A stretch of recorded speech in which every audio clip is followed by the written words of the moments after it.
ہمارا اچھا ہونا کسی کی پرواہ کرنا، رونا دھونا، چیخنا چلانا، دعائیں کرنا، مصروفیت ترک کرنا کوئی معنی نہیں رکھتا۔ لوگ اپنے حساب سے چلتے ہیں۔ محبت ہو جانا یا مل جانا عام نہیں ہوتا، محبت کو زندہ رکھنا اور عزت دینا عام ہوتا ہے۔ یہ زندگی اللہ تعالیٰ کی امانت ہے، ہم اپنی مرضی سے زندگی نہیں گزار سکتے۔ انسان کا اختیار نہ تو سانس پر ہے اور نہ ہی تقدیر پر، لیکن اگر اللہ تعالیٰ کی مرضی میں اپنی مرضی شامل کر لی جائے تو زندگی میں راحت اور سکون مل جاتا ہے۔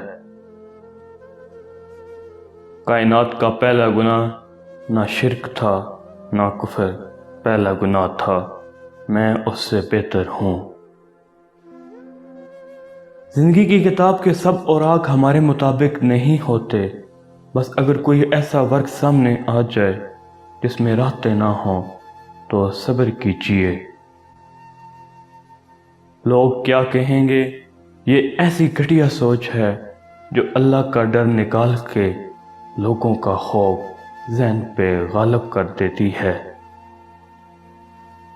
یہ تو اللہ پاک کا کرم ہے کہ اس نے ہمارے گناہوں کی پردہ پوشی کی ہوئی ہے، ورنہ انسان کا جہاں بس چلتا ہے تماشا لگا دیتا ہے۔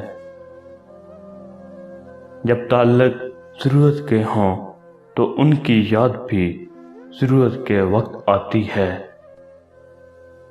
زندگی ایک امتحان کا نام ہے، یہاں بار بار گر کر اٹھنا ہی کامیابی ہے۔ برے کو بری بات معلوم ہوتی ہے، زمانہ برا نہیں، برے کو ہی برا معلوم ہوتا ہے۔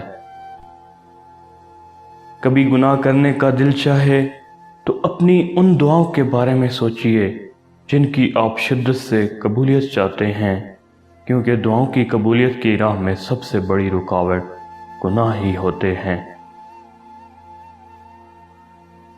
تم جس چیز سے نا امید ہو جاتے ہو اسی چیز کو ممکن کر کے تمہارے سامنے لاتا ہے جب میرا رب کن فرماتا ہے۔ ڈر جب دعا میں بدل جاتا ہے تب یقین کے معجزے ہوتے ہیں۔ اللہ آہستہ آہستہ دنیاوی سہاروں کو آپ سے الگ کرتا ہے، اس لیے نہیں کہ آپ بے سہارا ہو جائیں، بلکہ اس لیے کہ آپ کو رب کا سہارا صاف اور نمایاں نظر آنے لگ جائے۔ آوازیں اکثر تھک جاتی ہیں، خاموشی ہمیشہ تازہ دم رہتی ہے۔